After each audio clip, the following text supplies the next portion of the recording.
بہت شکریہ جناب ڈپٹی اسپیکر صاحب. میں ایک انتہائی ضروری مسئلہ یہاں پر ڈسکس کرنا چاہتا ہوں.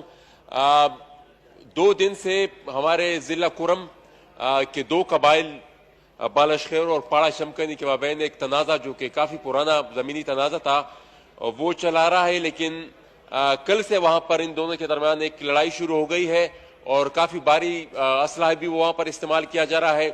10 کے قریب افراد اس میں، مجھ تک جو انفارمیشن ہمیں پہنچی ہے کہ 10 کے قریب افراد اس میں جاں بحق بھی ہو چکے ہیں. تمہاری گزارش ہوگی حکومت سے کہ اس چیز کو جتنا سیریسلی وہ لے سکتے اتنا سیریسلی لیں، اور ساتھ ہی ساتھ باڑہ میں پچھلے دنوں جو اسکول ٹیچر جس کی ایکسٹرا جوڈیشلی کلنگ ہوئی تھی عرفان اللہ افریدی، اس کے خلاف بھی جو وہاں پر دھرنا بیٹھا ہوا ہے وہ موو ہو گیا ہے، پشاور اسمبلی کے سامنے وہ احتجاج کر رہا ہے. تو ان کا مطالبہ بھی یہی ہے کہ تحقیقات کرائی جائے. بہت شکریہ. جی جناب آغا حسن بلوچ.